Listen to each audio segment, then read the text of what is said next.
नमस्कार, मैं हूं अखिलेश पांडे और आप देख रहे हैं सी न्यूज भारत। लंबे समय से चली आ रही मांग और कड़े सियासी दांवपेच के बाद आखिरकार बिहार की नीतीश सरकार ने जातिगत जनगणना के आंकड़े जारी ही कर दिए। दरअसल नीतीश सरकार 3.5 साल से जातिगत जनगणना करवाने की जिद पर अड़ी हुई थी। सरकार ने साल 2019 और साल 2020 में जातिगत जनगणना के प्रस्ताव को विधानसभा और विधान परिषद से पास करवा लिया था, लेकिन इस साल जनवरी में जातिगत जनगणना का काम शुरू हुआ। वहीं इसके आंकड़े सामने आने के बाद सियासी गलियारों में हड़कंप मच गया। बीजेपी ने इसको तुष्टीकरण की राजनीति बताया, तो वहीं इसको लेकर आम लोगों की सहमति भी नजर आई। जहां कुछ लोग इसके विरोध में थे, वहीं देश के ज्यादातर लोग जनगणना यानी जातिगत जनगणना के पक्ष में थे। इसी को देखते हुए हमने भी जनता की राय को जानने का प्रयास किया और देश के अलग अलग राज्यों में निकल पड़े जनता के मन की बात जानने के लिए कि आखिर वो जातिगत जनगणना से खुश है अथवा नहीं, और क्या वो चाहते हैं कि उनके राज्य में भी जातिगत जनगणना हो। तो आइए आपको भी सुनाते हैं जनता की राय कि उन्होंने सी न्यूज भारत के कैमरे पर क्या कुछ कहा। भीमराव अम्बेडकर ने आरक्षण को बनाया था, उसमें संशोधन होना चाहिए। तो जाति जनगणना से आरक्षण से समाप्त होना चाहिए। भारत से क्या है आरक्षण भारत पर क्या हिंदू बढ़ जाएगा। बिहार में नीतीश कुमार जी और लालू प्रसाद यादव जी, ये दोनों लोग बिहार खेल में पदक की बजाय वो बिहार में जातियां ढूंढ रहे हैं, इसमें लगे हुए हैं। जरूरत है, एक प्रमोशन अगर हो गया और दूसरे प्रमोशन लेने को तो अधिकार नहीं, उसे कायदे पूरी परिवार को अधिकार नहीं। एक प्रमोशन ले गया, बात खत्म हो गई।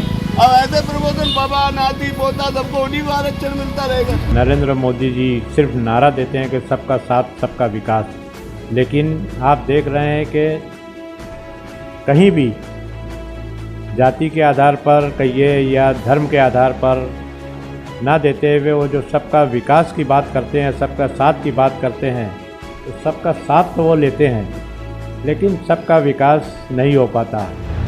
संविधान का उल्लंघन ही नहीं है, पूरे देश को तोड़ने का प्रयास है, जानबूझकर मुसलमानों को ज़्यादा दिखाने का प्रयास है। और जो खुद कुर्मी मुख्यमंत्री है, उनकी जनगणना में खुद जाति नीचे आई है। बिहार सरकार ने चुनाव से पहले जातिगत जनगणना के आंकड़े जारी कर दिए। आंकड़ों के मुताबिक बिहार में कुल आबादी 13 करोड़ से ज्यादा है। इनमें 27% अन्य पिछड़ा वर्ग, 36% अत्यंत पिछड़ा वर्ग है, यानी ओबीसी की कुल आबादी 63% है।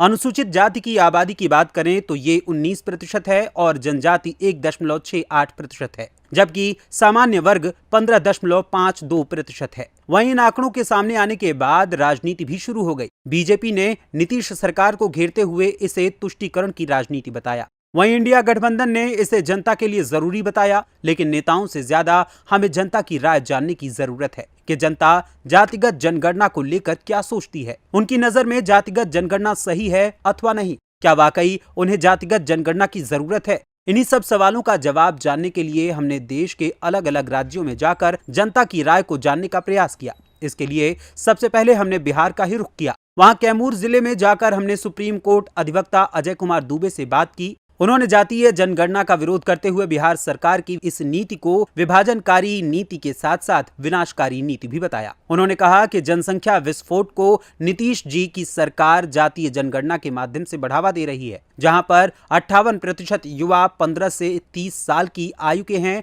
वहीं सरकार इनके बीच जातियां ढूंढ रही है। आज के इस टैलेंट के युग में भी नीतीश जी जातियां ढूंढ रहे हैं। आप भी सुनिए। नमस्कार, मैं अजय दुबे। बिहार की स्थिति ये हो गई है कि बिहार जनसंख्या की दृष्टि से बिहार देश का तीसरा सबसे बड़ा राज्य है और क्षेत्रफल की दृष्टि से बिहार 12वां सबसे बड़ा राज्य है। और इतने बड़े राज्य में जहां देश की जनसंख्या के लिहाज से तीसरा स्थान रखता है, उस हमारे बिहार में स्थिति क्या है? स्थिति ये है कि ये जो एशियान गेम हुआ चाइना के अंदर, उसमें भारत जो है 100 से ज़्यादा पदक उसके अंदर जीत लाया। और उस पदक के अंदर में भी अगर हम देखें तो मैं खास करके बिहार के बारे में कहूँगा, बिहार का क्या उसके अंदर में प्रेजेंटेशन रहा। बिहार ने कितना पदक लेकर आए। बिहार इस खेल में जो एशियान हुआ उसके अंदर में बिहार को कोई पदक नहीं है,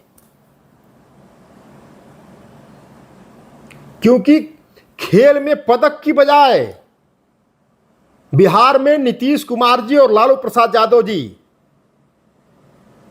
ये दोनों लोग बिहार खेल में पदक की बजाय वो बिहार में जातियां ढूंढ रहे हैं, इसमें लगे हुए हैं, वो पदक नहीं ढूंढ रहे हैं। बिहार का नौजवान आगे और कैसे आगे बढ़े और खेल में भी अपना नाम रोशन करे, उसके ऊपर इन दोनों लोगों का कोई ध्यान नहीं है, क्योंकि वो बिहार की धरती पे और बिहारियों के बीच में जातियां ढूंढ करके और उनको बांटने की कोशिश कर रहे हैं।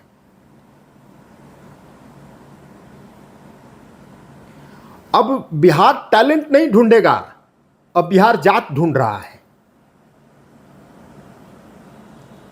बिहार जो है जनसंख्या को नियंत्रित करने के लिए कोई कदम नहीं उठा रहा है, क्योंकि क्षेत्रफल में 12वां स्थान है और जनसंख्या में 3रा स्थान है।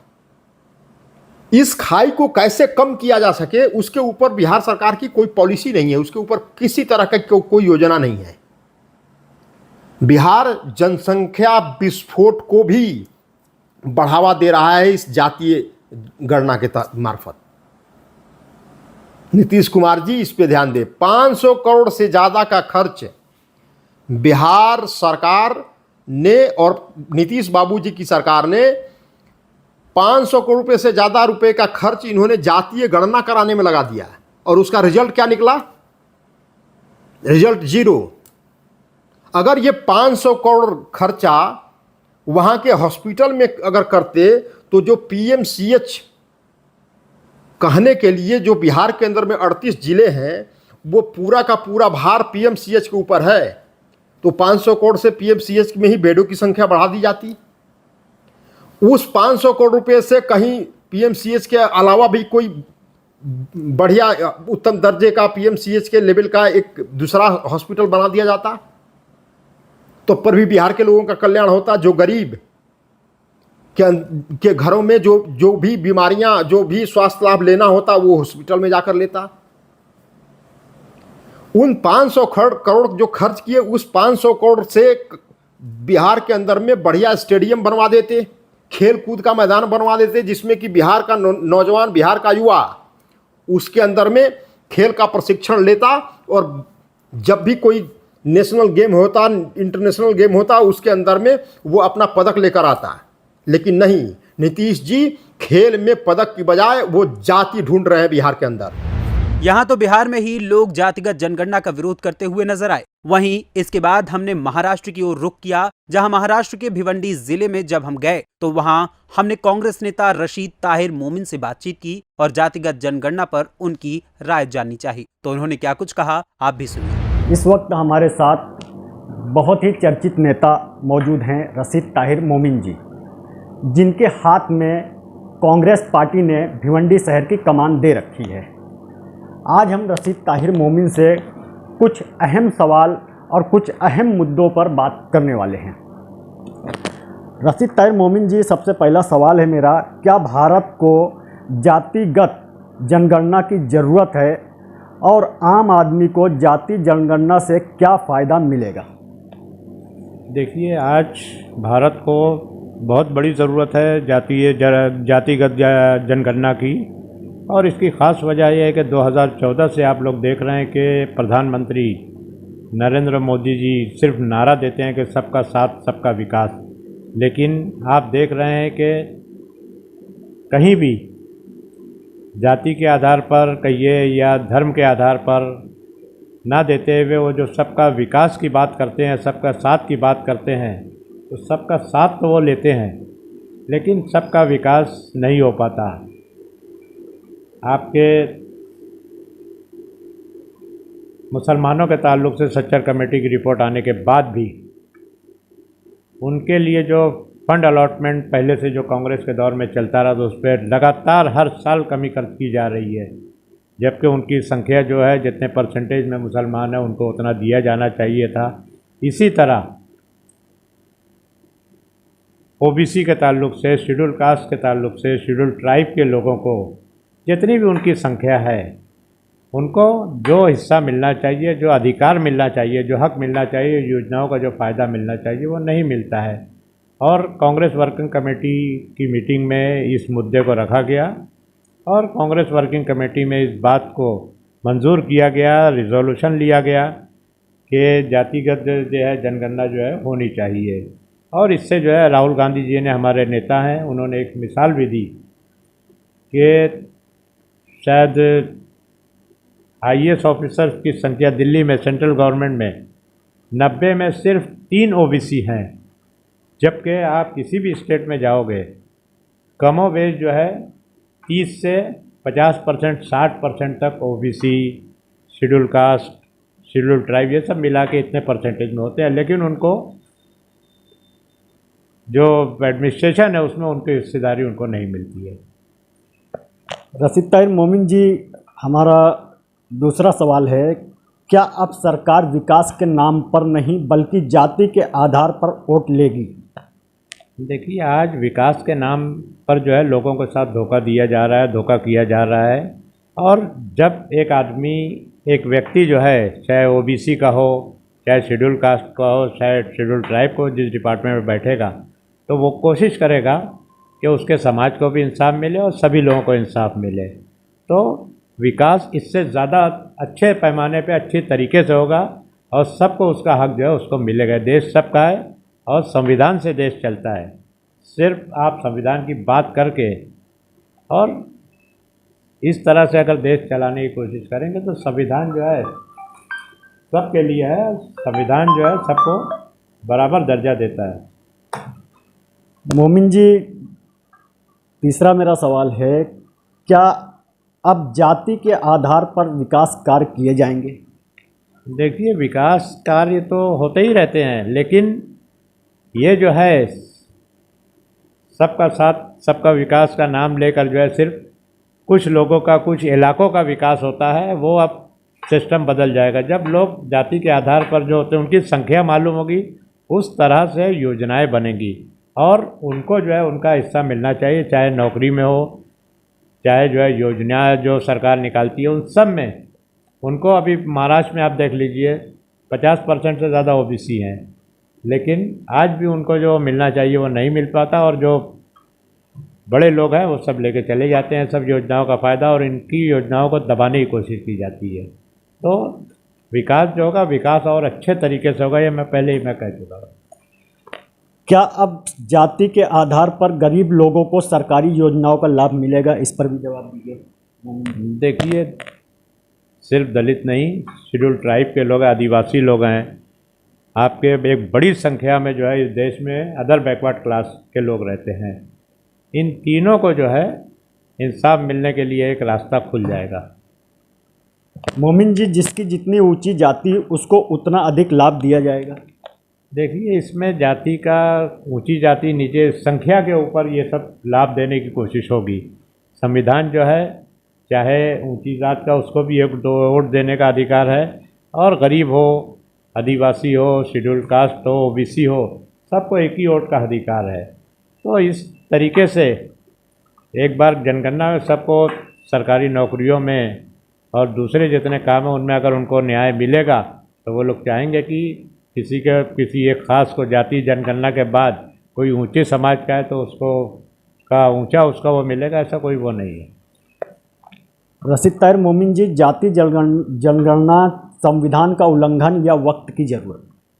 देखिए, ना संविधान का उल्लंघन है, वक्त की ज़रूरत है ये बिल्कुल, क्योंकि 2014 से जो भारतीय जनता पार्टी की सरकार आई है, ये लगातार सभी उसमें अब जो है अदर बैकवर्ड क्लास को, आपके जो है शेड्यूल कास्ट, शेड्यूल ट्राइब के लोगों को दबाने की कोशिश कर रही है। तो ये जो है वक्त की ज़रूरत है, लेकिन संविधान में जो अधिकार सभी समाज को दिया गया है वो मिलने के लिए एक रास्ता खुल जाएगा। आपको क्या लगता है, हमारे देश के हिंदुओं को जाति के नाम पर बांटना चाहिए?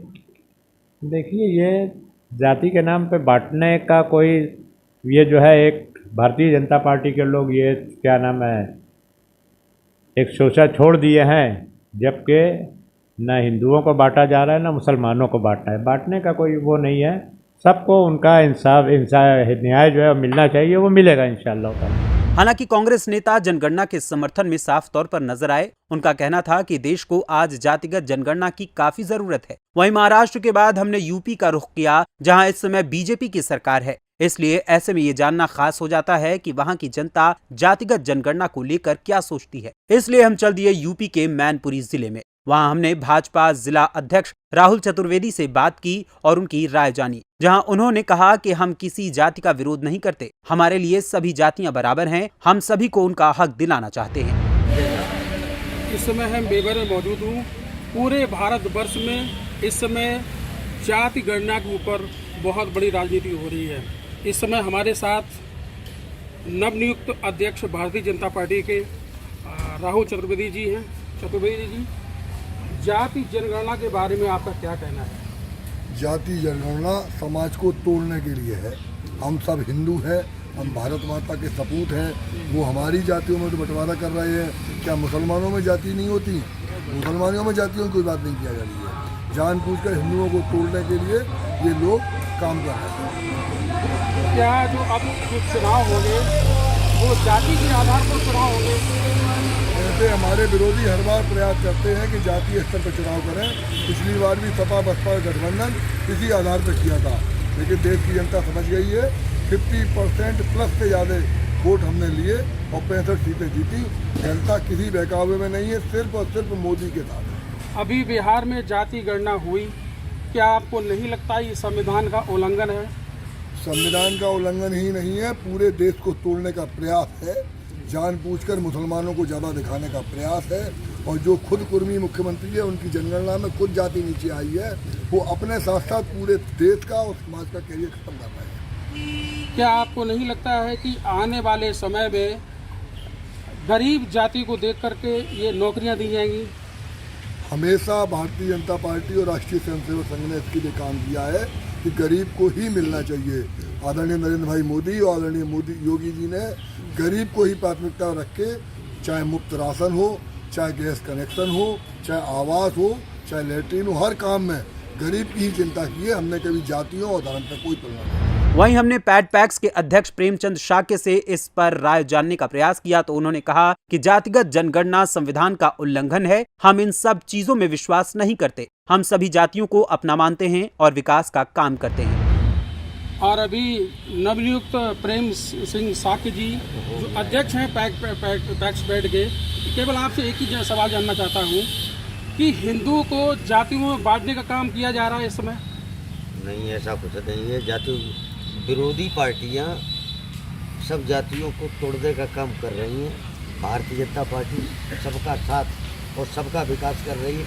आपने देखा होगा मुस्लिम बस्ती में जहाँ आप जाएँ तो वहाँ पर भी जो आवास हैं, आवासीय योजना के तहत वहाँ भी आवास बनेगी है। यदि हिंदू बने तो वहाँ भी बने, दलितों में बने, दलितों में भी बने, तो हम लोग तोड़ने का तो काम करते नहीं हैं। वहीं कुछ लोगों का कहना था कि जातिगत जनगणना आवश्यक है, इससे हमारी जाति को बल मिलेगा। ऐसे में यूपी में हमें मिली जुली राय देखने को मिली। आपको क्या लगता है कि हिंदुओं को जातियों में बांटा जा रहा है? बांटा जा रहा है। जाति जनगणना की कोई आवश्यकता है? हिंदू होता है, उसे जात पात से क्या लेना देना? वोटर के सब जब 18 साल के बाद जिसका वोट का अधिकार है, तो चाहे वो किसी भी जात का हो, उसे जब मताधिकार, जब एज फैक्टर की टाइम बिल्कुल सही कर दिया गया गवर्नमेंट ने, चुनाव आयोग। जाति जनगणना के मायने क्या है पता है आपको? जाति जनगणना के हिंदू को बांटना है, जातियों को अलग अलग करना है। हिंदू क्या ये संविधान का उल्लंघन नहीं है? ये संविधान का उल्लंघन है। ये कहीं भारतीय संविधान में अगर लिखा होता तो उसे जाति जनगणना कराए। पहली बात ये आरक्षण जनगणना में हो गया, यही गलत हो गया, इसी व्यवस्था पैदा होगी। बीपी सिंह ने ये सब कमंडल वमंडल की राजनीति करके देश में भूचाल पैदा कर दी। अब इस चीज़ को कोई करना नहीं चाहता। इस समय क्या लग रहा है कि जातियों में जो है बांट करके, मतलब ये जो विपक्षी पार्टियां हैं किस तरह की राजनीति करना चाहती हैं? ये सिर्फ आपस में भिड़ा के एक दूसरे के ऊपर छीटा कैसे करना चाह रहे हैं। बिहार में जैसे करा दिया, तो दूसरा जात वाला आपस में बढ़ेगा। जैसे मेरे गांव में 10 जातियां हैं, तो हम कहेंगे मेरी इतनी संख्या, तुम कहो कि हमारी इतनी संख्या बराबर होना, कहीं कम हो रही नहीं ज़्यादा हो रही। तो उससे जात में गणना से क्या लेना देना। इन्हें कायदे में जनगणना 18 साल के बाद जो भी करना वोटर की वो करें, उसके बाद जो भी उनका आरक्षण है, और गरीब को गरीब का आरक्षण है और गरीब को गरीब का आरक्षण है। जिस कैटेगरी में जिस जात का है उसे दे दे आरक्षण, मामला ही खत्म हो जाए। अब भैया आपका क्या कहना है जाति गणना के मामले में? भाई मेरे तो इनकी राय है कि जाति जनगणना बहुत ज़रूरी है। इससे क्या है कि हमको हमारी जनसंख्या के बारे में पता चलेगा कि मतलब हमारी कितनी भागीदारी है, और हमारी जितनी भी भागीदारी है उसी हिसाब से हमें आरक्षण और हर चीज़ मुहैया होनी चाहिए। आरक्षण तो मतलब जो संविधान बना हुआ है उसमें आरक्षण में है नहीं, आरक्षण हमारा फिर भी कम है, और पिछड़ों को कोई पूछने वाला नहीं है। क्यों मिलना चाहिए? 10 साल के लिए भीमराव अंबेडकर ने आरक्षण को बनाया था, उस पर संशोधन होना चाहिए। उस पर कभी संशोधन हुआ?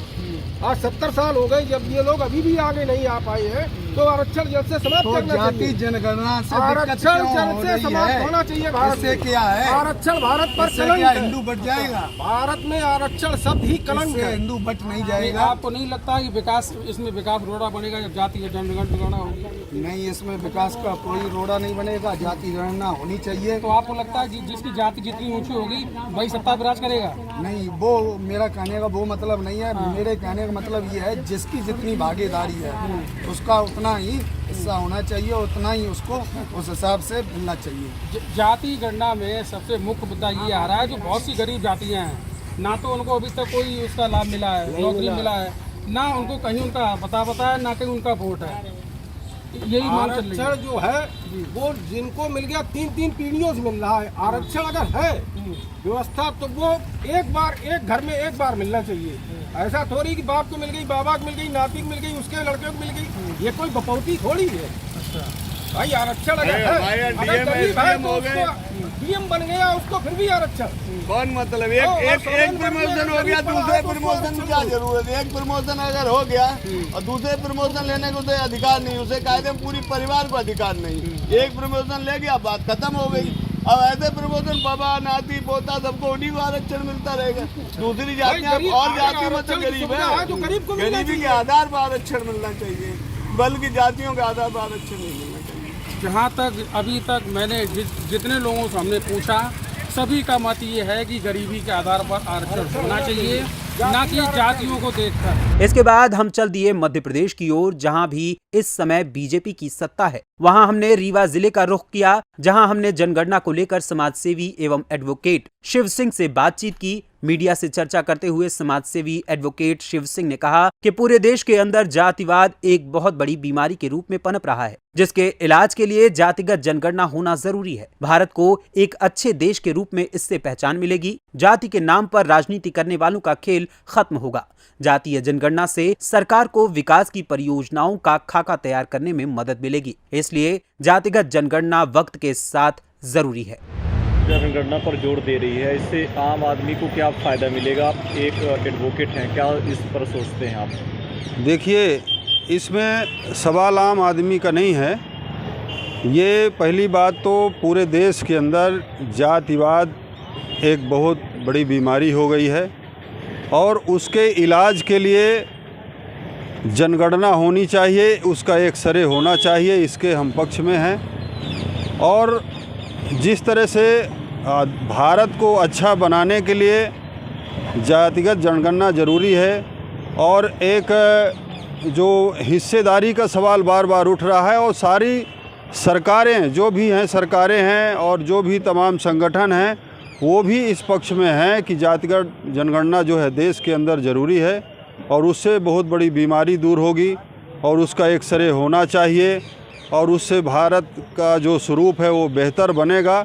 इसलिए जो है जनगणना, जातिगत जनगणना ज़रूरी है। जातिगत जनगणना से आम इंसान को क्या फ़ायदा मिलेगा? क्यों ये, इससे क्या संभावना है इस विजिट? देखिए, आए दिन ये तमाम सवाल पैदा हो रहे हैं। संख्या के आधार पर भागीदारी की बात हो रही है, तो एक बार जातिगत जनगणना होना ज़रूरी है। फिर भागीदारी किसकी कितनी होगी वो तो जो भी सरकारें आएंगी वो सुनिश्चित करेंगी, वो सरकार का काम है, कोई ज़बरदस्ती तो लेगा नहीं, लेकिन उससे एक आंकड़ा देश के सामने आ जाएगा।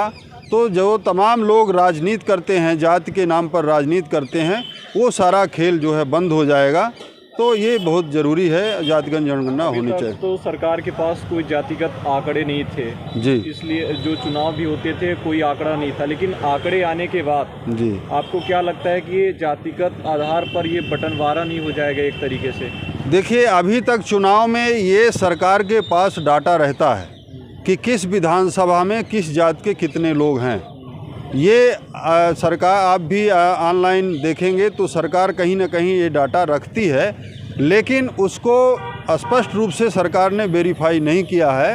ये मोटा मोटा आंकड़ा ये आ जाता है कि किस विधानसभा में कौन सी जाति ज़्यादा है, उसको लेकर ये लोग राजनीति करने का काम करते हैं। तो हमारा उससे सवाल नहीं है, लेकिन जो भागीदारी है देश के अंदर, तमाम जो विभागों में भागीदारी है और सारी चुनाव की है ही है भागीदारी, चाहे न्यायपालिका में हो, इससे स्पष्ट हो जाएगा जो राजनीति हो रही है वो दूर हो जाएगा। वो इससे जो है जातिगत जनगणना देश के अंदर जरूरी है। क्या नहीं लगता है कि जातिगत जनगणना करने के बाद हिंदुओं को जाति में बांटने का काम सरकार कर रही है? देखिए, जो हिंदुओं की बात करते हैं और जो हिंदू राष्ट्र की बात करते हैं और ये जो कहते हैं कि हम असली हिंदूवादी पार्टी हमारी है, जैसे उदाहरण दे रहा हूँ भाजपा को, तो वो खुद हिंदू को हिंदू नहीं समझते हैं।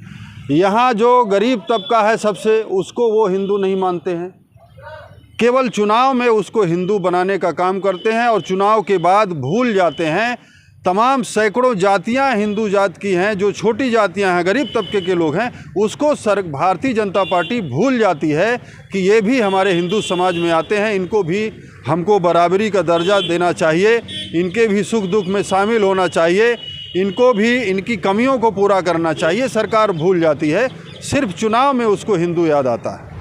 ऐसे में देखा जाए तो एक तरफ बीजेपी जातिगत जनगणना के विरोध में है, इसे विपक्ष का राजनीतिक स्टंट बता रही है, तो वहीं दूसरी तरफ बीजेपी के क्षेत्र के लोग ही जातिगत जनगणना का समर्थन करते हुए भी नजर आ रहे हैं, जो बीजेपी के लिए थोड़ा संकट पैदा कर सकता है। तो आपने देखा कि देश के अलग अलग राज्यों में लोगों की जातिगत जनगणना पर क्या राय है। कोई इसके विरोध में है, इसे हिंदू को जातियों में बांटने का आरोप लगा रहा है, तो वहीं दूसरी तरफ कोई इसके समर्थन में खुलकर बोलता हुआ नजर आ रहा है। लोगों का कहना है कि इससे हमारी जाति को बल मिलेगा, भारत को एक अच्छे देश के रूप में पहचान मिलेगी। हालांकि अगर सही ढंग से देखा जाए तो जातिगत जनगणना के फायदे और नुकसान दोनों ही हैं। जो लोग जातिगत जनगणना के समर्थन में हैं, वो इसके फायदे गिनाते हुए अपने अपने तर्क दे रहे हैं, और जो लोग इसके विरोध में हैं, वो भी इसके नुकसान गिनाते हुए अपने तर्क पेश कर रहे हैं।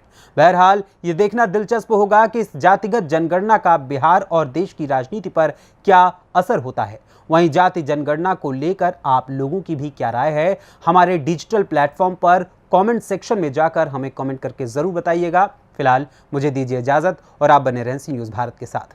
हर खबर आपके साथ, आपके हाथ।